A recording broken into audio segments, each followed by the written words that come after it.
Before I start, I want to say first that I am not what anyone would call a superstitious person.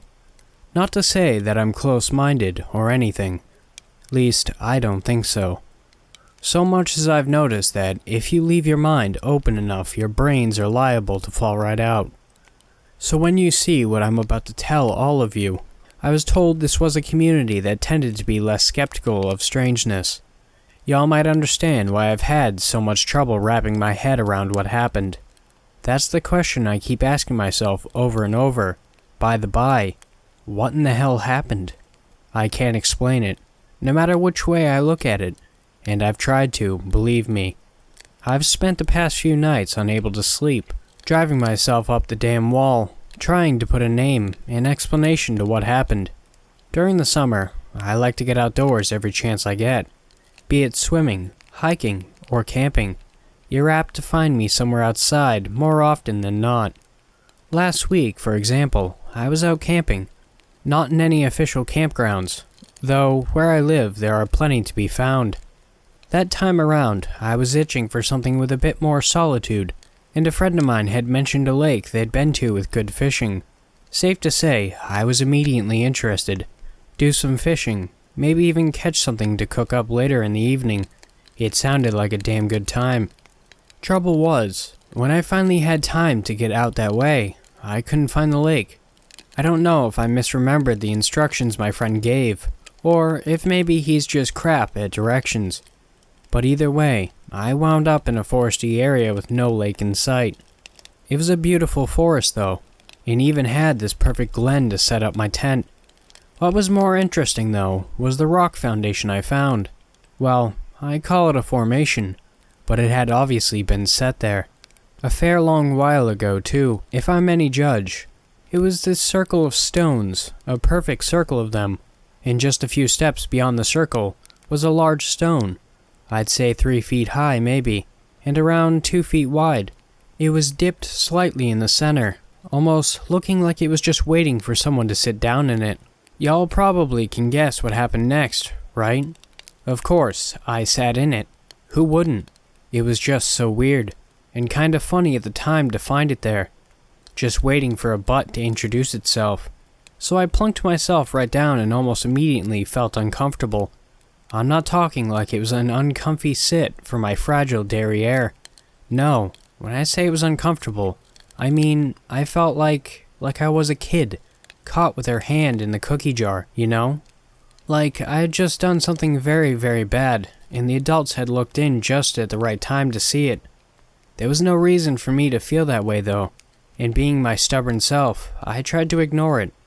Sat there for a few seconds longer, even just to be spiteful to the odd sensation, before hopping right back up. Not because I was suddenly creeped out, of course. No, nothing like that at all. Or so I told myself. But because I had a tent that needed setting up, and right there, just a few feet from those stones, was the perfect spot. After I had my tent set up and my things stowed away, I set about fixing myself a nice dinner of roasted hot dogs. It wasn't fish, but they were still tasty, and the smell of them roasting was mouth-watering. The only thing that really marred it was this odd smell. Pungent is a good word for it. Almost sweet, sort of, but also rotten. I hadn't seen anything earlier, but nature is metal, and things die all the time. What puzzled me, though, was the way the scent seemed to travel. I know that sentence makes no sense, I know. But when I say that I mean, say one moment it would be coming out from the east, but then a few minutes later it would be coming in from the north. Sometimes it smelled strong, sometimes fainter, and it always seemed to be coming from different areas. I brushed that riddle off as nothing more than a trick of the breeze, even though there really hadn't been any kind of breeze that evening, and continued on with my night and my meal with that smell wafting up and growing stronger and fainter throughout it. It goes without saying that eating supper was a bit less than pleasant that night. I turned in early that night. I wanted to explore the area in the morning, see what else I could discover while I was in the area. But I didn't get to sleep immediately. It was too quiet, you see. Not like I'm a city girl, and all this lack of sirens is spooking me. I mean, just silence. There weren't any crickets, owls. Nothing was making a sound, and it was more than a bit unnerving. Eventually, I finally got to sleep. I'd guess it must have been around 1 or 2 in the morning. Instead of a good night's rest, what I got was some of the freakiest, most vivid nightmares I've ever had the misfortune of experiencing. They were like a parade of weird and horrible, and while I can't recall them all, one of them was seared into my brain. I doubt I'll ever manage to forget it. In the dream, I was standing outside my tent, close to those odd stones. I say I was, but it was more like I was a different person, an observer, I guess. Anyways, I was standing there just staring at my tent until movement within the circle of stones caught my eye. There were 3 women standing there. I don't think they'd been there before, but in the dream, it didn't seem terribly important. They weren't there, and now they were, and that was just as it should be somehow. Those 3 women, though, they stood in a line. On the left was a woman that can only really be described as a crone, beyond ancient, wrinkles on her wrinkles, and hunched over from age. On the right was a woman that was more middle-aged, not really young anymore, but not quite old yet either. And right in the middle between them was a young woman, right in the first flush of youth. It was the young woman that had my attention in the dream, not because she was some overwhelming beauty or whatever, but because she was very obviously pregnant. Also, she was holding a hatchet.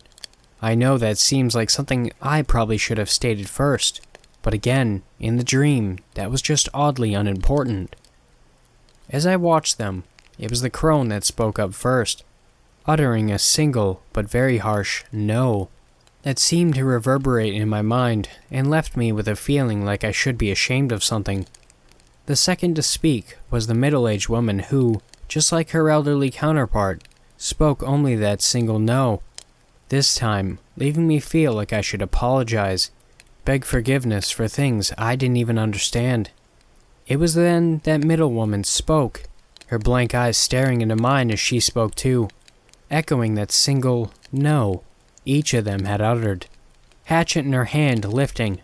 When she spoke, however, it wasn't shame or contriteness I felt, or should have felt. It was fear, a bone-deep fear that left me cold, in that abstract and disconnect way. I felt it in the dream.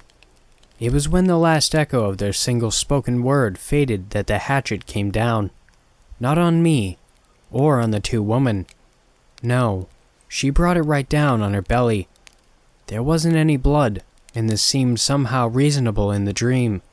Just the sound of flesh being hacked away with each swing she brought down against herself, and the sight of dark, empty space peeking out from within the split flesh. After several swings, I'm not certain how many, the woman dropped the hatchet to the ground. That seemed to signal the old woman to action, as she turned to face the young woman and shoved her hands into the gaping hole that she'd hacked into her belly, and pulled out something. I don't know how to describe it, or explain it. It should have been a baby, but the thing was pulled out of that woman was the furthest thing from human. Its skin seemed to ripple and almost surge along its tiny frame to the old woman's hand while she held it, caressing her fingers in little waves of flesh, staring at it, hurt, watching the way its skin crawled and crept, hurt, catching sight of the eyes that seemed to blink in and out of existence along its body, hurt, and hearing it speak was agony. That was when I woke up, nose bleeding, ears bleeding, and my body shaking like I was having a seizure. It was light outside, and the sun was out, and I was freezing. From the inside out, everything felt like ice, like I'd never be warm again. When I finally was able to move, I packed up my stuff. I left the tent. There were things scratched into the canvas on the tent, faint, but there, and so painful to watch when they squiggled and morphed with each blink of the eye. That was last week. They've been moments when I'm thinking about what happened, trying to understand what happened. when I feel the aching cold sink back into my bones, when my nose, my ears begin to bleed again. I don't understand what happened, and I'm starting to think I should stop trying.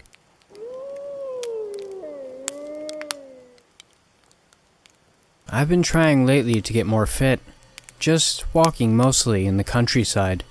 Nothing major, just 10-mile treks over the moors and up gentle inclines. I still don't enjoy steep uphill climbs, so here I am in the country moors. It was pretty bleak out here when I drove down yesterday afternoon, but with no work and no kids, I just wanted to spend a weekend on my own. This mobile that has a very inconsistent signal, the only link to the outside world. Sure, it's no Kathmandu, but it's remote and rural. I parked my car in a car park near some woods, the old trees reaching up to the sky like skeletal fingers. It's January, and they are bare. Though these tall, thin forests, I can see a reservoir that stretches on for as far as I can see. A few dog walkers, an occasional fellow runner. But by sunset, at just after 4 p.m., there was nobody around. I'd first become interested in wilderness camping via Reddit. A picture posted in r/pics of a guy camping in a snowy mountain range with his dog. Now, I know this isn't anywhere near as dramatic, but I just had to try and get that sense of freedom. I unpacked and set up my tent a few 100 yards from the woods, unrolled my sleeping bag. I felt like Bear Grylls himself as I stood pissing in the open air. The ever-growing cold felt icy and fresh against my exposed genitals. I felt free. I really did. Away from it all. Away from the memories of her, the stress of my job, the bills, the issues that felt like they were mounting up. This felt like pilgrimage. Back to being primal. Back where we should be. A few feet from my tent, I dug a little pit, filled it with shop-bought kindling and firewood. With a few fire lighters, I sparked it, and it did not take long to catch. I hadn't really wanted to bother collecting wood. I just had a sack I'd bought from the garden center of chopped up wood. I feel less like Bear Grylls looking at it. So I moved it to the side of the tent. The warmth from the flames grew, and luckily, there was a gentle breeze that was blowing the smoke away. I had a camping pot set up. I emptied some beans and sausage into, cooking them slowly, then eating them out of the pan. I was really here and really doing this. Back to the person I once was. I'm drawn to pull out my wallet. That night was really drawing in, and it was time for the second part of my great escape. It was getting really dark when I started to feel like this was really a brilliant idea. The sky seemed to be filling with dark clouds. I'd never really been in the woods or fields at night. I've always lived in the city, and the lack of street and house lights seemed alien to me. The more the night drew in, the more isolated I felt. The glowing of my fire seemed like a struck match in a black hole. I told myself to calm down and reminded myself why I was here, to escape. I got my wallet out again, and this time I steeled myself. I was going back to my youth. I wanted to unscrew myself, to be the person I was before all that other crap dulled my shine. In my wallet, I pulled out a piece of carefully folded foil and opened it up carefully. It had been 20 years since I had had acid, and back then, you certainly didn't order it off the darknet and receive it directly to your house. I pick up the small piece of paper. 4 hits. That will certainly get me there, I thought.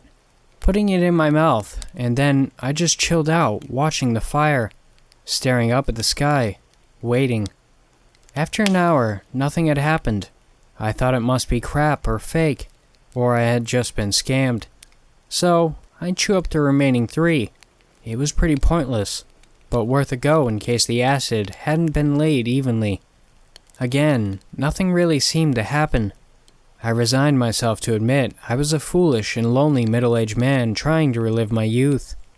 I should have been seeing patterns and colors, but disappointingly, no. The only thing I felt was some very icy rain falling and hitting on my face. 1 drop, 2, then more and more. It wasn't just rain, it was hail and sleet. I realized how cold I was and withdrew to my tent. Listening to it bounce off the canvas was almost compensation for the bunk acid. It seemed to go on forever, and I felt weirdly comforted knowing I was out here alone in this deluge. With my many layers of clothes, hat, scarf, and sleeping bag, I was pretty cozy.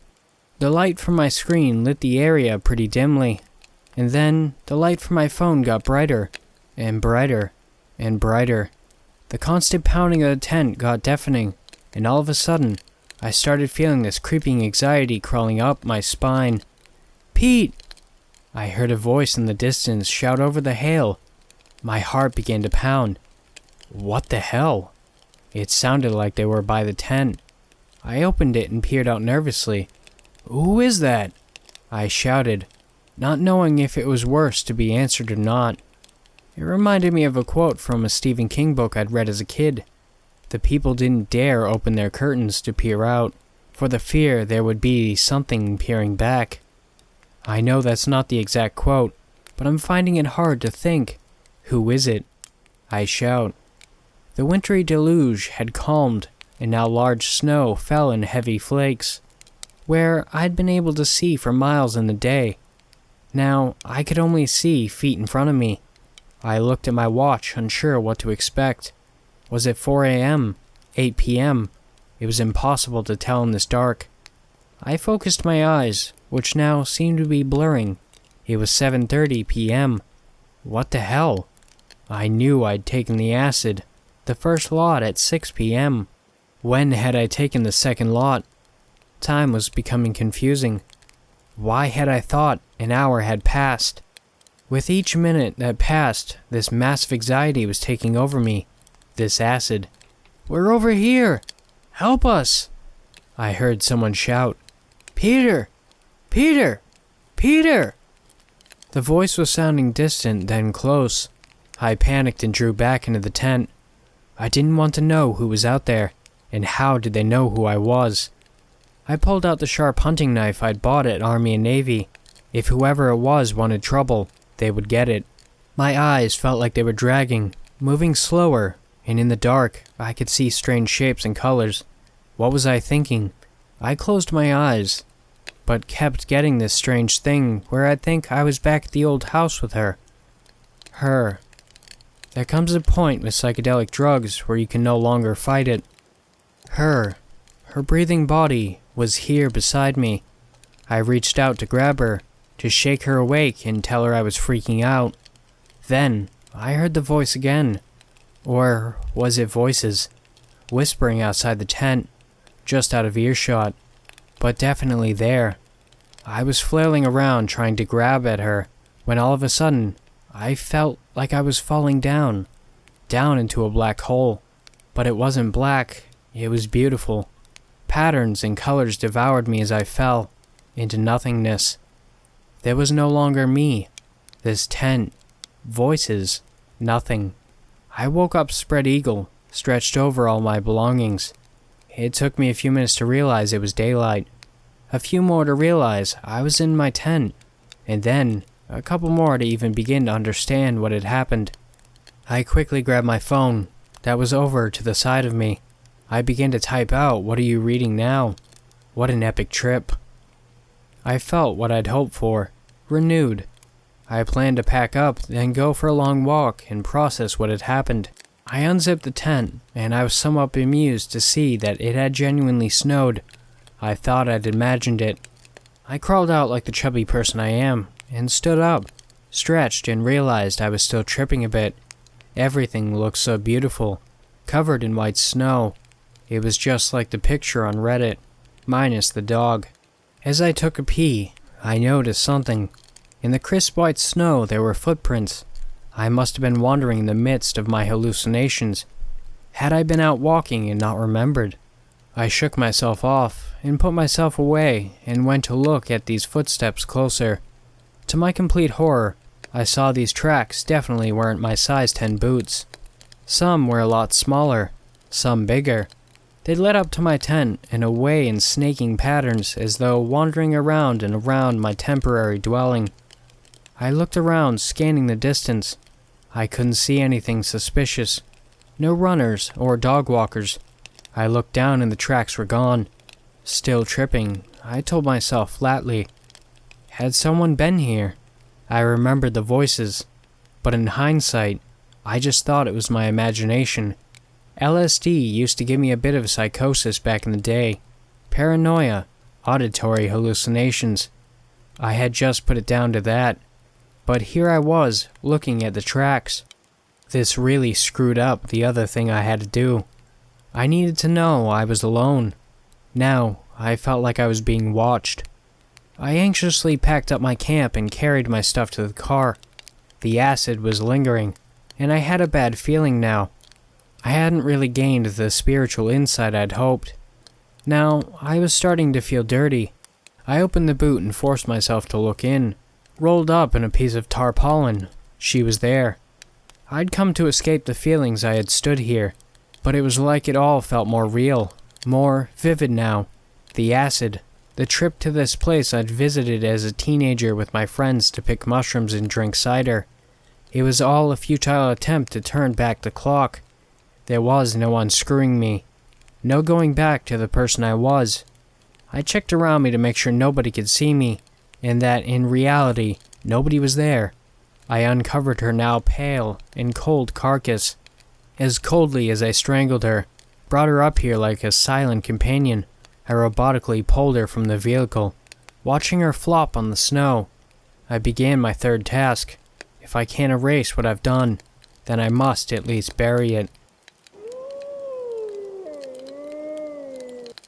To start this story off and give a little insight about me, I'm an 18-year-old female who grew up in Michigan and have lived in the country for as long as I can remember. And for heads up, this is a long story, so bear with me.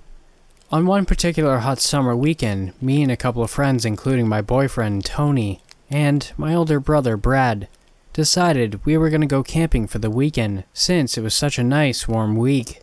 Tony's parents had owned a cabin way out in Ludington, surrounded by a huge wooded area with a personal lake and known neighbors for at least 4 miles. But being stupid teenagers, we didn't really think about it. All we were ready for was to party like any normal teens would. Well, after being there for 2 hours, our fun had started. Tony's friends had brought tons of alcohol and weed to last us for the weekend so we wouldn't be bored since we had no service and only movies to watch. After it got around 12 a.m. and was pitch black, we had a huge bonfire going. It was a total of 6 people, including me and Tony. As we talked and laughed about upcoming events in our lives, we were so distracted that we didn't notice that my brother had literally frozen his eyes onto one section of the woods. Mind you, we were all intoxicated and high at that time. Eventually, our talking ceased when Tony realized his friend and my brother had an emotionless expression. "Hey dude, you alright?" he asked Brad. Silence. Brad didn't reply, or even make any movements that would indicate he heard him. After that, I started to get scared as well as the other 2 girls there. It took a lot for my brother to act that way. Eventually, I was the first to catch on that he was excessively staring into a certain spot in the woods. I turned my head and followed his gaze the best I could, and when I finally caught on to what he was staring at, my heart dropped. There, right there, was a dog. Or at least that's what I thought. It was some person's dog that wandered off. But then my brain kicked in and I realized there wasn't neighbors for miles. So, how could there be a dog? My mind started to race while Tony still tried to get Brad to speak or even move. In one motion, this thing stood up tall. And when I say tall, I mean gigantic. It had to be at least 6 feet tall. Everyone's seen it then. How could you not? The other 2 girls and the other boy with us gasped as they finally grasped why my brother was as still as a stick. No one moved for what seemed like hours. Tony was the first to talk. No tail. He mumbled. No one heard what he said but Brad. And I swear to you when I say his eyes widened as big as pan saucers, that freaked me out immediately. "What did you say?" one of the girls asked. "It has no tail," he hissed at her. My heartbeat stopped. He was right. There was no tail on this thing. Suddenly, my clouded alcohol mind cleared up in a fraction of a second when I finally realized what this thing was. Now, I understood when my brother was basically crapping his pants. This thing was a skinwalker. My instincts kicked in right then and there, but before I could nope the hell out of there, the thing let off such a terrible stench like rotting meat, before screaming inhumane-like.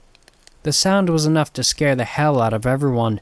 My brother was the first up out of his chair, and started shouting native words to the creature, why I told everyone to get the hell inside. No one questioned me when they seen just how dead serious I was, especially Tony. He's never seen me so scared, so he knew it was a bad situation. We all hightailed it into the cabin, with my brother in tow, still shouting native words at the creature, which seemed to keep it at bay, while it gave us enough time to get inside. He slammed and locked the door, before turning all the lights off and grabbing a special ash from the kitchen counters, and started throwing it at every window and door while chanting. Of course, he had everyone freaked out, and basically in tears at that moment. After he was done, no one said a word for a long time, all of us still in shock. He grabbed our dad's pistol and had it posted by him for hours. Everyone was entirely too shaken up to even question what happened. We must have fallen asleep eventually, because I woke up to my brother packing all of our stuff into the 2 cars early in the morning. I understood why. We hadn't ate a family. We knew what we were dealing with, and we knew it would come back and maybe not alone. Before we left, I did a blessing on the cabin, and spoke a few calming words to the still very freaked out girls. We left as soon as everything was packed up. To this day, we still haven't explained exactly to our friends what happened that night, and they never bothered to ask us either. Thanks for watching, Wolfpack. If you want to submit your story, my email and subreddit will be in the description below. And also, if you're not subscribed, please do if you want. And don't forget to like and comment as well. Have beautiful nightmares. And I will see you next time.